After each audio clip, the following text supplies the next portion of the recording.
قال ألم أقل لك إنك لن تستطيع معي صبرا قال إن سألتك عن شيء بعدها فلا تصاحبني قد بلغت من لدني عذرا فانطلقا حتى إذا أتيا أهل قرية استطعما أهلها فأبوا أن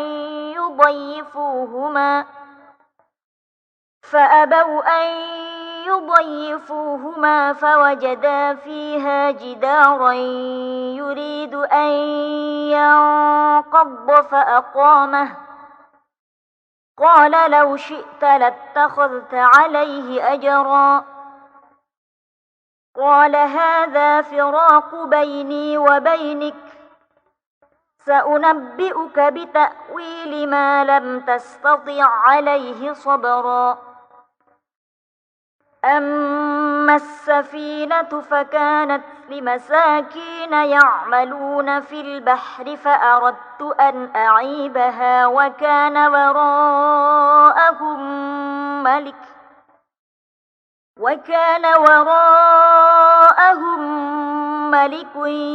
يأخذ كل سفينة غصبا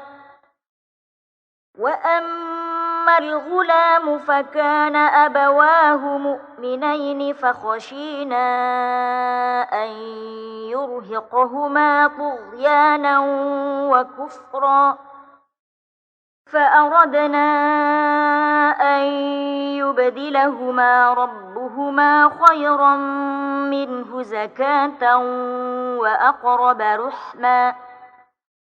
وأما الجدار فكان لغلامين يتيمين في المدينة وكان تحته كنز لهما وكان أبوهما صالحا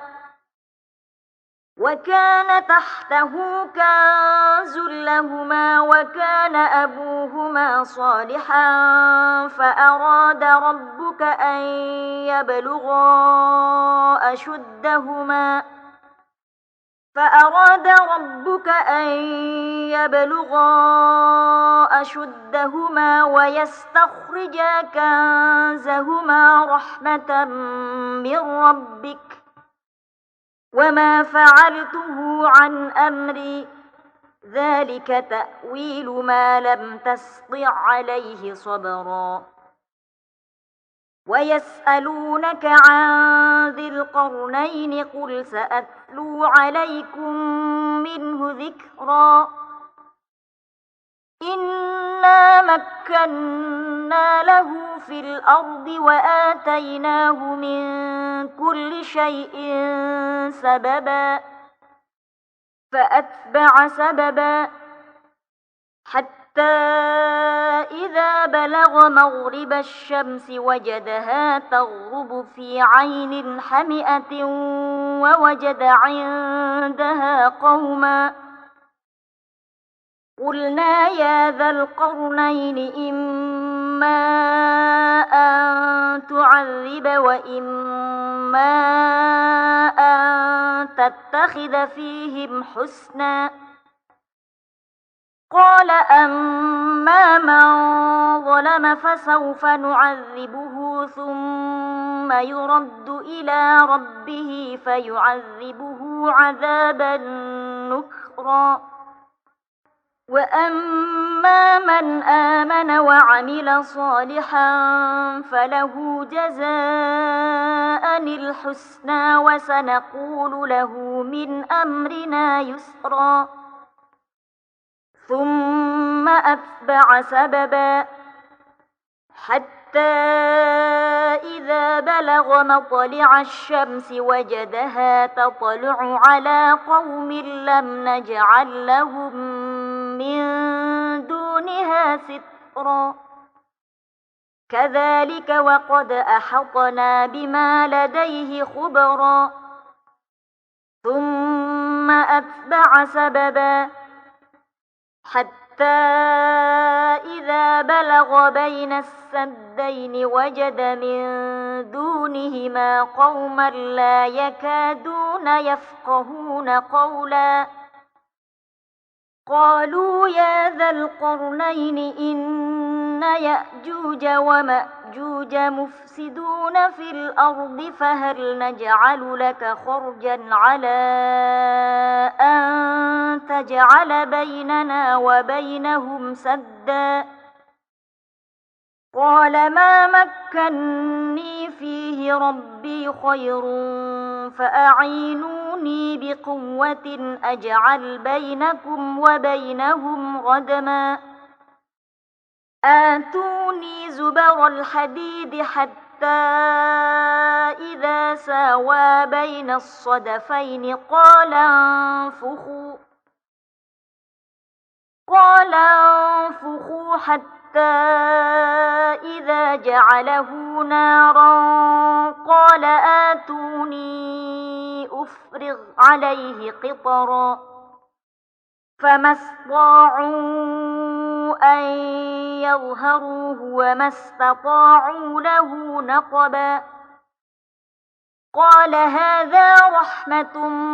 من ربي فإذا جاء وعد ربي جعله دكاء وكان وعد ربي حقا وتركنا بعضهم يومئذ يموج في بعض ونفخ في الصور فجمعناهم جمعا وعرضنا جهنم يومئذ للكافرين عرضا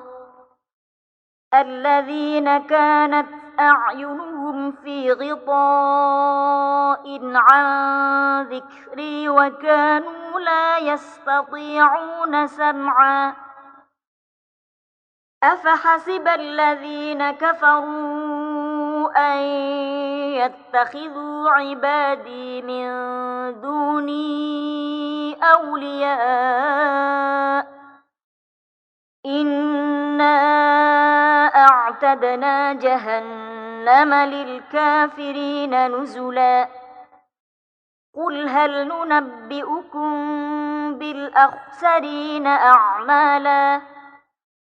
الذين ضل سعيهم في الحياة الدنيا وهم يحسبون أنهم يحسنون صنعا أولئك الذين كفروا بآيات ربهم ولقائه فحبطت أعمالهم فلا نقيم لهم يوم القيامة وزنا ذلك جزاؤهم جهنم بما كفروا واتخذوا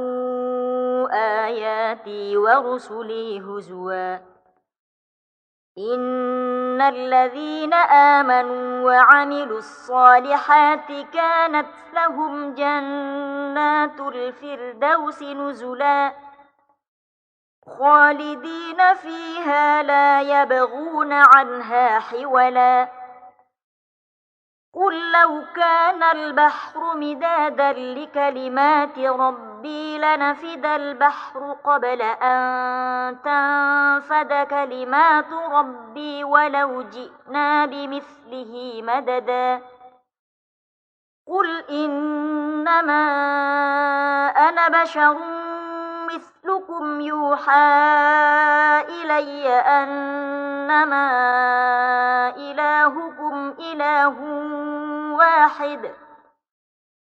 فمن كان يرجو لقاء ربه فليعمل عملا صالحا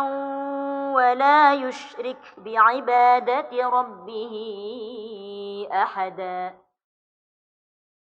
بسم الله الرحمن الرحيم كافها يا عين صاد ذكر رحمة ربك عبده زكريا إذ نادى ربه نداء خفيا قال رب إني وهن العظم مني واشتعل الرأس شيبا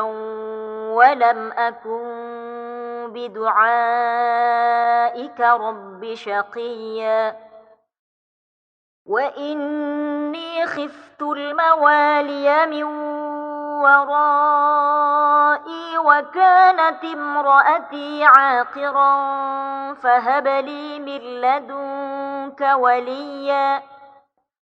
يرثني ويرث من آل يعقوب واجعله رب رضيا يا زكريا إنا نبشرك بغلام اسمه يحيى لم نجعل له من قبل سميا قال رب أنى يكون لي غلام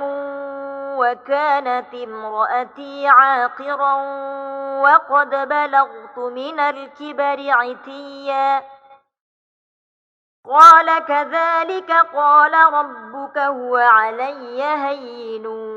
وقد خلقتك من قبل ولم تك شيئا قال رب اجعل لي آية قال آيتك ألا تكلم الناس 3 ليال سويا فخرج على قومه من المحراب فأوحى إليهم أن سبحوا بكرة وعشيا يا يحيى خذ الكتاب بقوة وآتيناه الحكم صبيا وحنانا من لدنا وزكاة وكان تقيا وبرا بوالديه ولم يكن جبارا عصيا وسلام عليه يوم ولد ويوم يموت ويوم يبعث حيا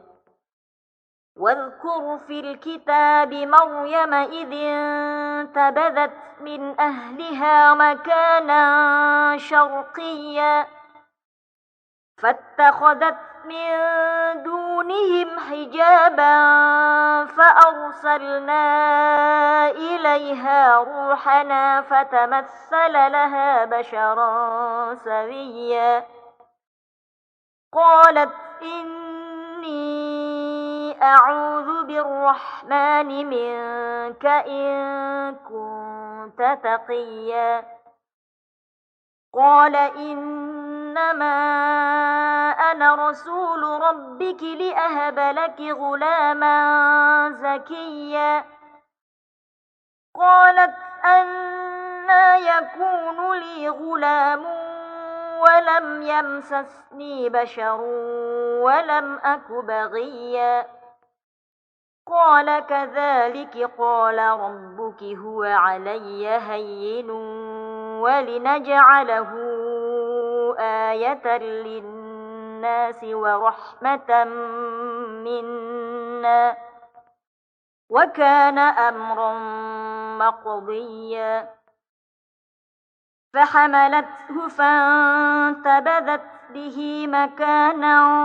قصيا فأجاءها المخاض إلى جذع النخلة قالت يا ليتني مت قبل هذا وكنت نسيا منسيا فناداها من تحتها ألا تحزني قد جعل ربك تحتك سريا وهزي إليك بجذع النخلة تساقط عليك رطبا جنيا فكلي واشربي وقري عينا فإما ترين من البشر أحدا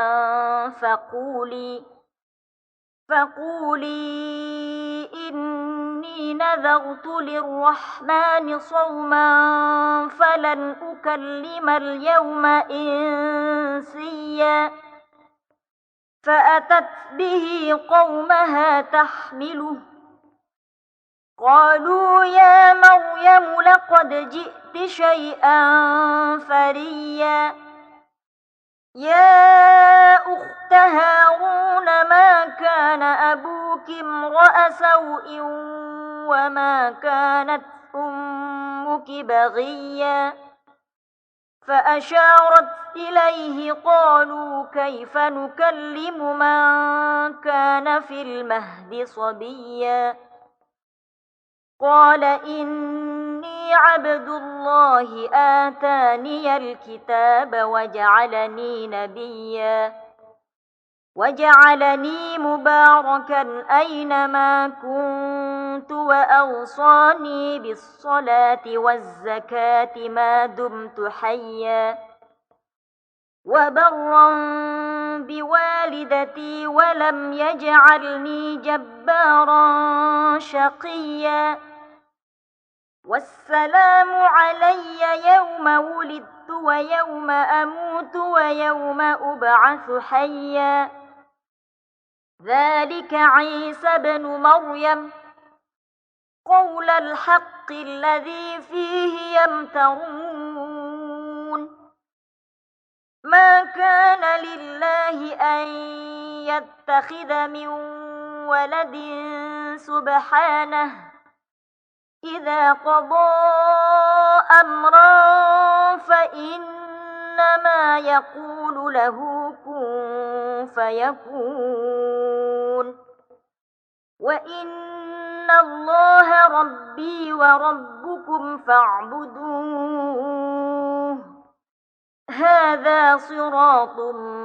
مستقيم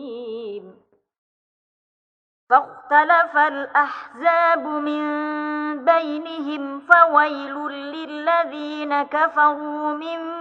مشهد يوم عظيم أسمع بهم وأبصر يوم يأتوننا لكن الظالمون اليوم في ضلال مبين وأنذرهم يوم الحسرة إذ قضي الأمر وهم في غفلة وهم لا يؤمنون إنا نحن نرث الأرض ومن عليها وإلينا يرجعون واذكر في الكتاب إبراهيم إنه كان صديقا نبيا إذ قال لأبيه يا أبت لم تعبد ما لا يسمع ولا يبصر ولا يغني عنك شيئا يا أبت إني قد جاءني من العلم ما لم يأتك فاتبعني أهدك صراطا سويا يا أبت لا تعبد الشيطان إن الشيطان كان للرحمن عصيا يا أبت إني أخاف أن يمسك عذاب من الرحمن فتكون للشيطان وليا قال أراغب أنت عن آلهتي يا إبراهيم لئن لم تنته لأرجمنك واهجرني مليا قال سلام عليك سأستغفر لك ربي إنه إنه كان بي حفيا وأعتزلكم وما تدعون من دون الله وأدعو ربي عسى ألا أكون بدعاء ربي شقيا فلما اعتزلهم وما يعبدون من دون الله وهبنا له إسحاق ويعقوب وكلا جعلنا نبيا ووهبنا لهم من رحمتنا وجعلنا لهم لسان صدق عليا واذكر في الكتاب موسى إنه كان مخلصا وكان رسولا نبيا وناديناه من جانب الطور الأيمن وقربناه نجيا ووهبنا له من رحمتنا أخاه هارون نبيا واذكر في الكتاب إسماعيل إنه كان صادق الوعد وكان رسولا نبيا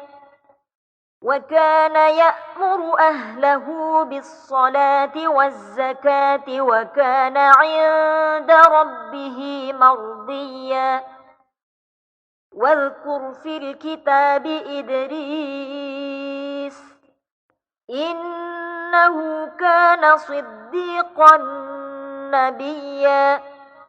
ورفعناه مكانا عليا أولئك الذين أنعم الله عليهم من النبيين من ذرية آدم وممن حملنا مع نوح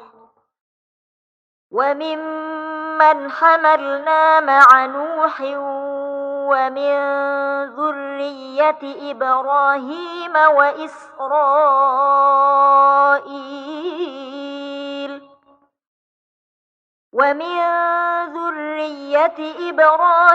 وإسرائيل وممن هدينا واجتبينا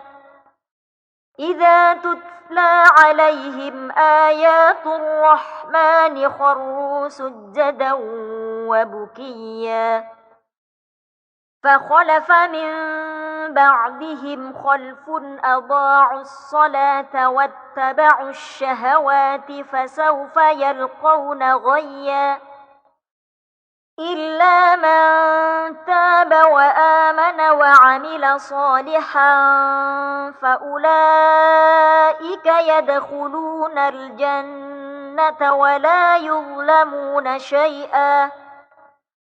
جنات عدن التي وعد الرحمن عباده بالغيب إنه كان وعده مأتيا لا يسمعون فيها لغوا إلا سلاما ولهم رزقهم فيها بكرة وعشيا تلك الجنة التي نورث من عبادنا من كان تقيا وما نتنزل إلا بأمر ربك له ما بين أيدينا وما خلفنا وما بين ذلك وما كان ربك نسيا رب السماوات والأرض وما بينهما فاعبده واصطبر لعبادته هل تعلم له سميا ويقول الإنسان أإذا ما مت لسوف أخرج حيا أولا يذكر الإنسان أنا خلقناه من قبل ولم يك شيئا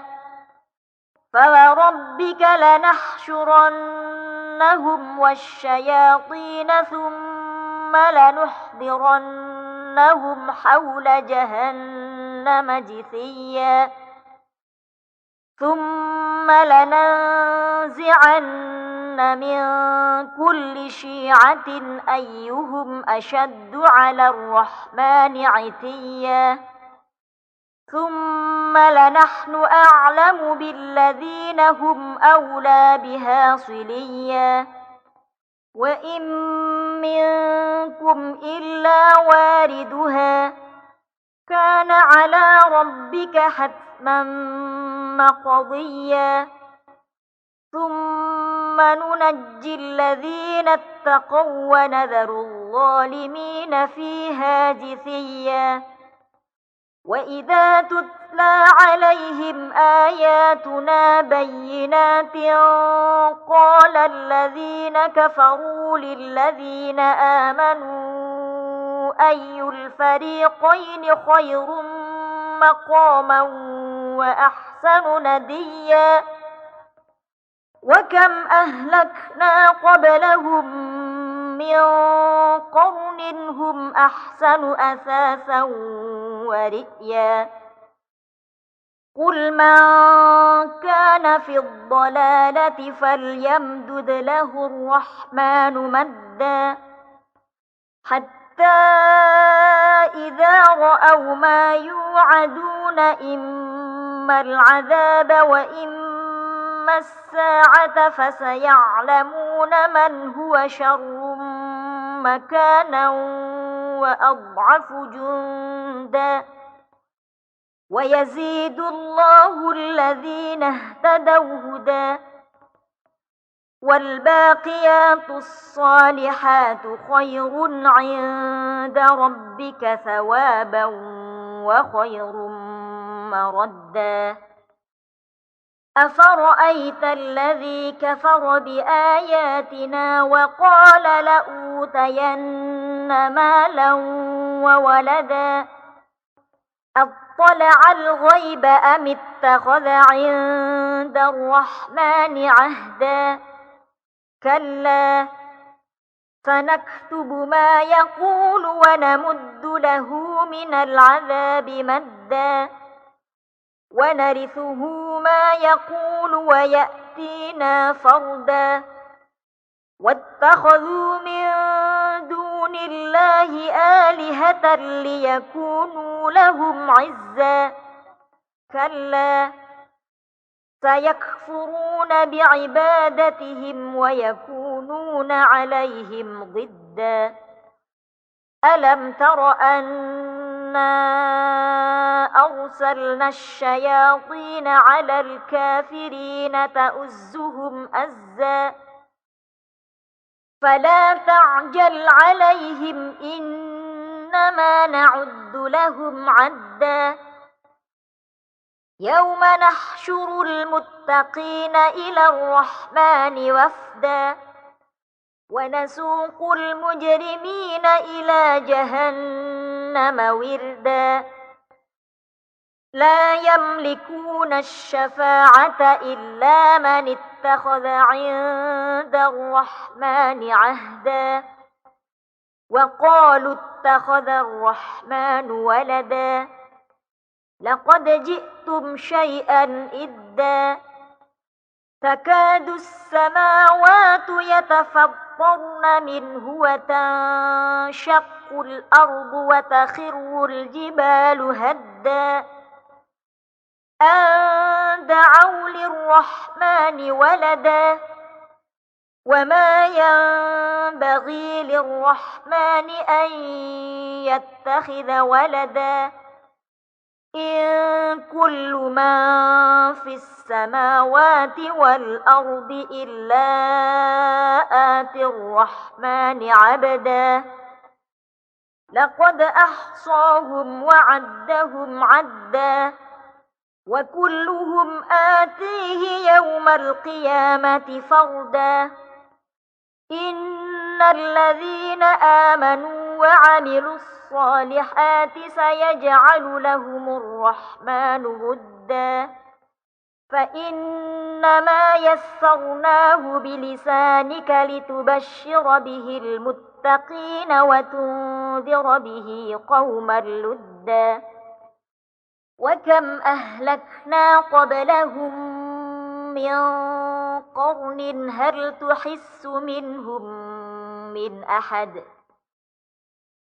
تحس منهم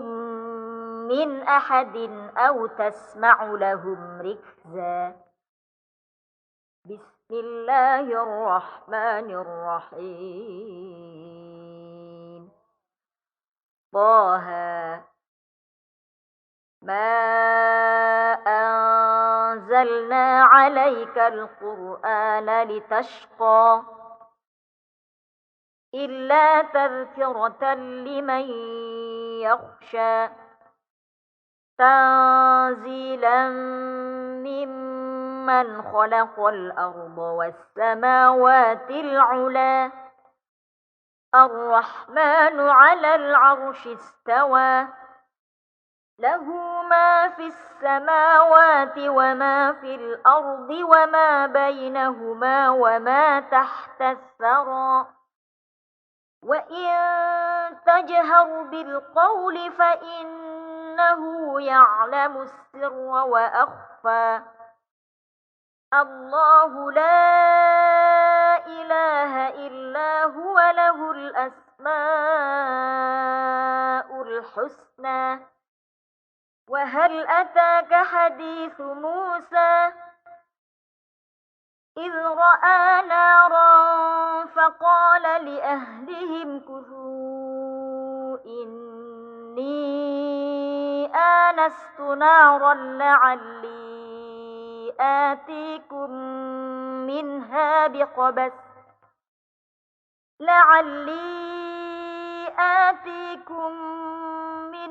بقبس أو أجد على النار هدى فلما أتاها نودي يا موسى إني أنا ربك فاخلع نعليك إنك بالوادي المقدس طوى وأنا اخترتك فاستمع لما يوحى إنني أنا الله لا إله إلا أنا فاعبدني وأقم الصلاة لذكري إن الساعة آتية أكاد أخفيها لتجزى كل نفس بما تسعى فلا يصدنك عنها من لا يؤمن بها واتبع هواه فتردى وما تلك بيمينك يا موسى قال هي عصاي أتوكأ عليها وأهش بها على غنمي ولي فيها مآرب أخرى قال ألقها يا موسى فألقاها فإذا هي حية تسعى قال خذها ولا تخف سنعيدها سيرتها الأولى واضمم يدك إلى جناحك تخرج بيضاء من غير سوء آية أخرى لنريك من آياتنا الكبرى اذهب إلى فرعون إنه طغى قال رب اشرح لي صدري ويسر لي أمري واحلل عقدة من لساني يفقه قولي واجعل لي وزيرا من أهلي هارون أخي اشدد به أزري وأشركه في أمري كي نسبحك كثيرا ونذكرك كثيرا إنك كنت بنا بصيرا قال قد أوتيت سؤلك يا موسى ولقد مننا عليك مرة أخرى إذ أوحينا إلى أمك ما يوحى أن اقذفيه في التابوت فاقذفيه في اليم فليلقه اليم بالساحل يأخذه عدو لي وعدو له وألقيت عليك محبة مني ولتصنع على عيني إذ تمشي أختك فتقول هل أدلكم على من يكفله فرجعناك إلى أمك كي تقر عينها ولا تحزن وقتلت نفسا فنجيناك من الغم وفتناك فتونا فلبثت سنين في أهل مدين ثم جئت على قدر يا موسى واصطنعتك لنفسي اذهب أنت وأخوك بآياتي ولا تنيا في ذكري اذهبا إلى فرعون إنه طغى فقولا له قولا لينا لعله يتذكر أو يخشى قالا ربنا إننا نخاف أن يفرط علينا أو أن يطغى قال لا تخافا إنني معكما أسمع وأرى فأتياه فقولا إنا رسولا ربك فأرسل معنا بني إسرائيل ولا تعذبهم قد جئناك بآية من ربك والسلام على من اتبع الهدى إنا قد أوحي إلينا أن العذاب على من كذب وتولى قال فمن ربكما يا موسى قال ربنا الذي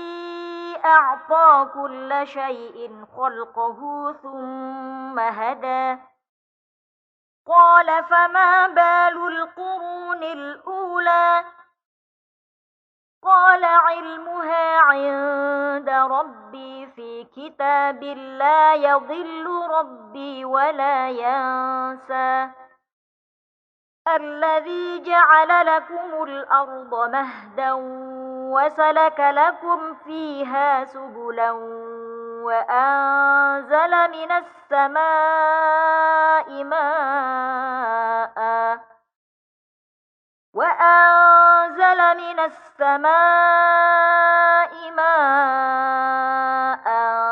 فأخرجنا به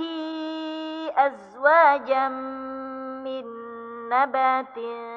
شتى كلوا وارعوا أنعامكم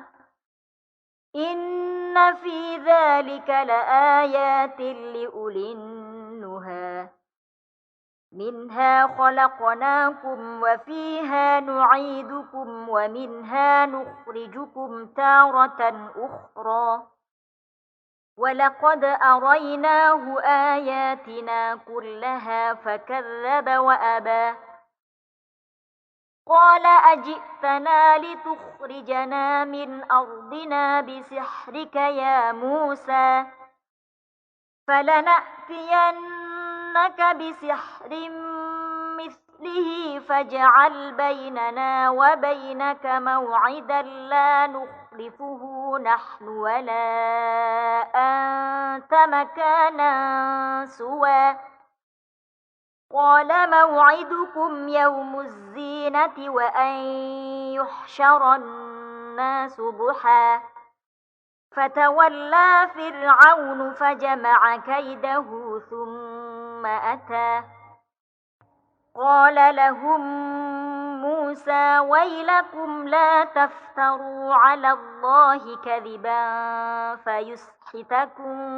بعذاب وقد خاب من افترى فتنازعوا أمرهم بينهم وأسروا النجوى قالوا إن هذان لساحران يريدان أن يخرجاكم من أرضكم بسحرهما ويذهبا بطريقتكم المثلى فأجمعوا كيدكم ثم أتوا صفا وقد أفلح اليوم من استعلى قالوا يا موسى إما أن تلقي وإما أن نكون أول من ألقى قال بل ألقوا فإذا خبالهم وعصيهم يخيل إليه من سحرهم أنها تسعى فأوجس في نفسه خيفة موسى قلنا لا تخف إنك أنت الأعلى وألق ما في يمينك تلقف ما صنعوا إنما صنعوا كيد ساحر ولا يفلح الساحر حيث أتى فألقي السحرة سجدا قالوا آمنا برب هارون وموسى قال آمنتم له قبل أن آذن لكم إنه لكبيركم الذي علمكم السحر فلأقطعن أيديكم وأرجلكم من خلاف ولأصلبنكم في جذوع النخل ولتعلمن أينا أشد عذابا وأبقى قالوا لن نؤثرك على ما جاءنا من البينات والذي فطرنا فاقض ما أنت قاض إنما تقضي هذه الحياة الدنيا إنا آمنا بربنا ليغفر لنا خطايانا وما أكرهتنا عليه من السحر والله خير وأبقى إنه من يأت ربه مجرما فإن له جهنم لا يموت فيها ولا يحيا ومن يأته مؤمنا قد عمل الصالحات فأولئك لهم الدرجات العلى جنات عدن تجري من تحتها الأنهار خالدين فيها وذلك جزاء من تزكى ولقد أوحينا إلى موسى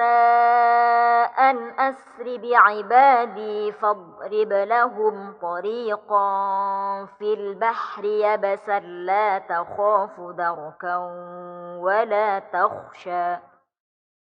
فأتبعهم فرعون بجنوده فغشيهم من اليم ما غشيهم وأضل فرعون قومه وما هدى يا بني إسرائيل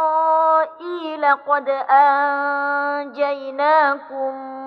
من عدوكم وواعدناكم جانب الطور الأيمن ونزلنا عليكم المن والسلوى كلوا من طيبات ما رزقناكم ولا تطغوا فيه فيحل عليكم غضبي ومن يحلل عليه غضبي فقد هوى وإني لغفار لمن تاب وآمن وعمل صالحا ثم اهتدى وما أعجلك عن قومك يا موسى قال هم أولئك على أثري وعجلت إليك رب لترضى قال فإنا قد فتنا قومك من بعدك وأضلهم السامري فرجع موسى إلى قومه غضبان أسفا قال يا قوم ألم يعدكم ربكم وعدا حسنا أفطال عليكم العهد أم أردتم أن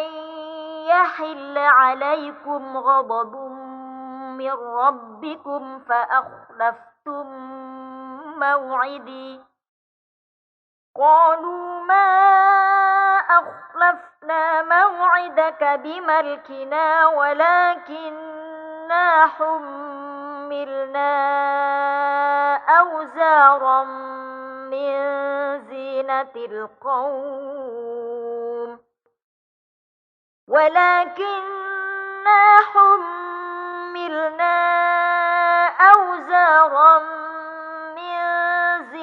القوم فقذفناها فكذلك ألقى السامري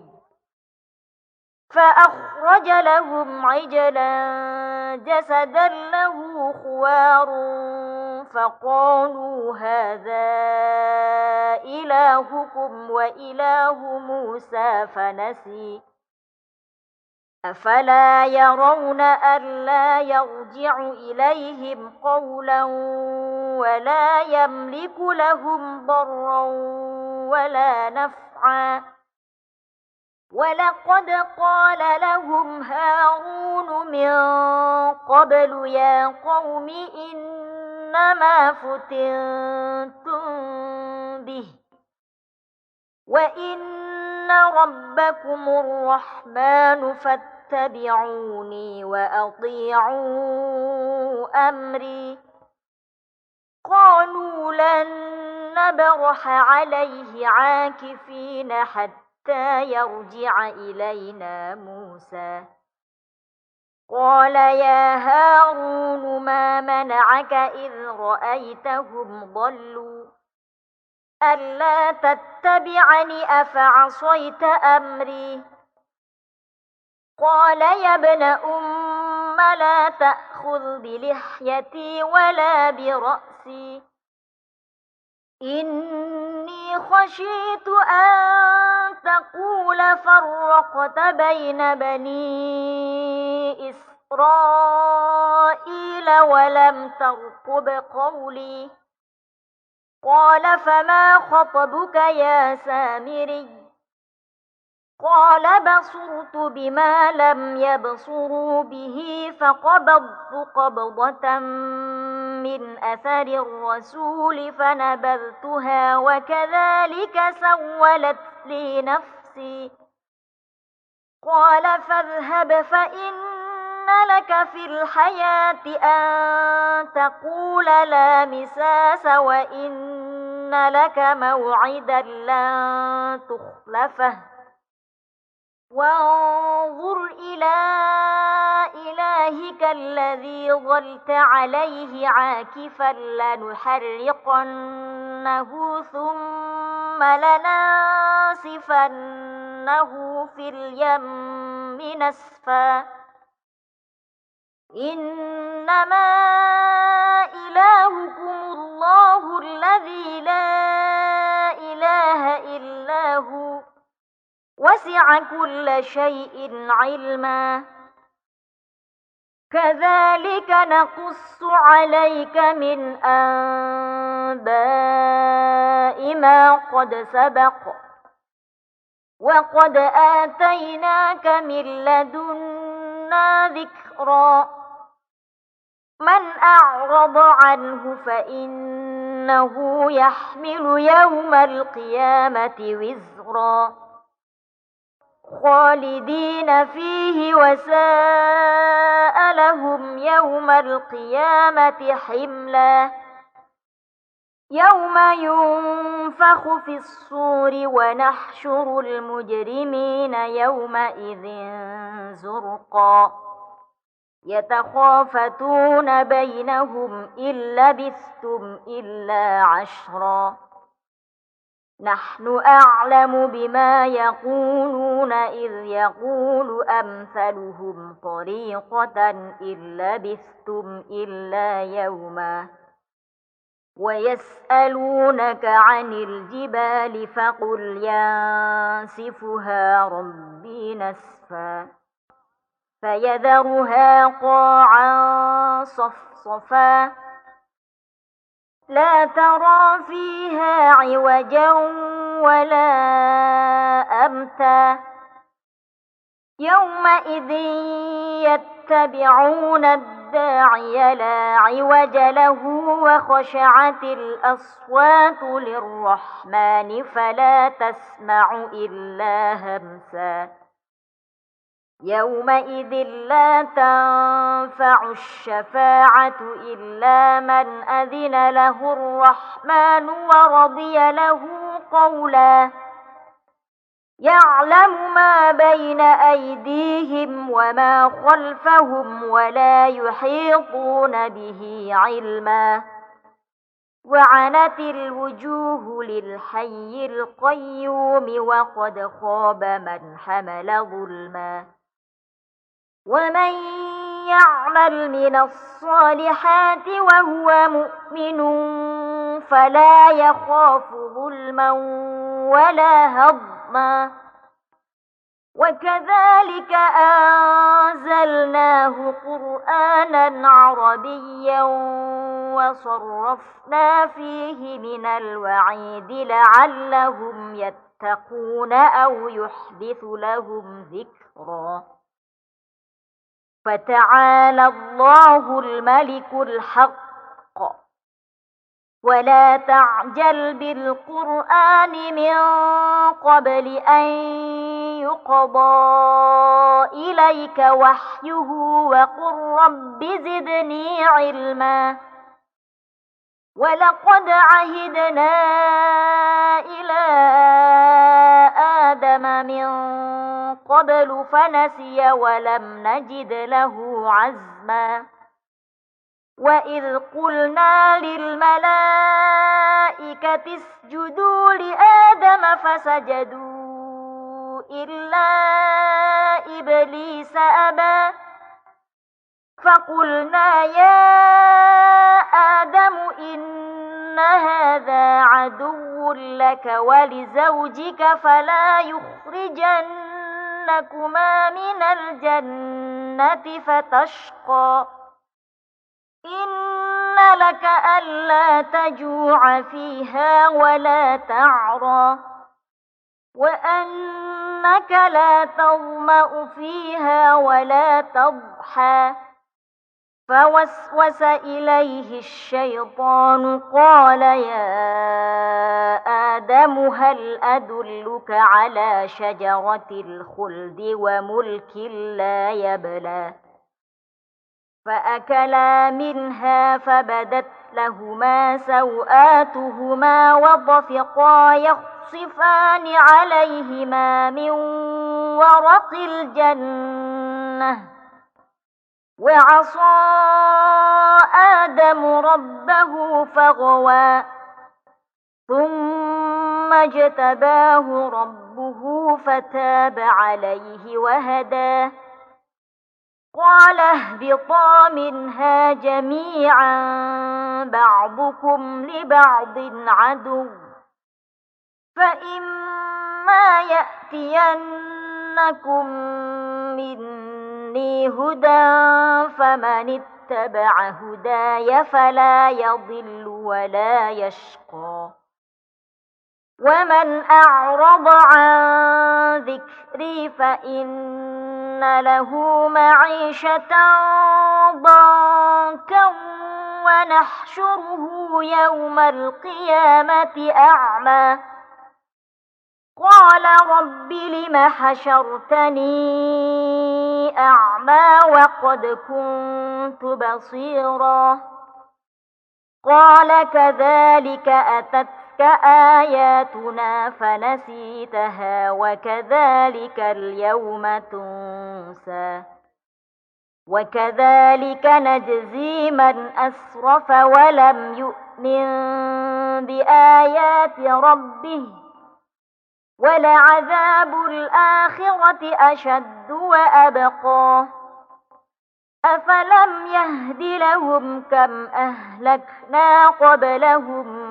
من القرون يمشون في مساكنهم إن في ذلك لآيات لأولي النهى ولولا كلمة سبقت من ربك لكان لزاما وأجل مسمى فاصبر على ما يقولون وسبح بحمد ربك قبل طلوع الشمس وقبل غروبها ومن آناء الليل فسبح وأطراف النهار لعلك ترضى ولا تمدن عينيك إلى ما متعنا به أزواجا منهم زهرة الحياة الدنيا لنفتنهم فيه ورزق ربك خير وأبقى وأمر أهلك بالصلاة واصطبر عليها لا نسألك رزقا نحن نرزقك والعاقبة للتقوى وقالوا لولا يأتينا بآية من ربه أولم تأتهم بينة ما في الصحف الأولى ولو أنا أهلكناهم بعذاب من قبله لقالوا ربنا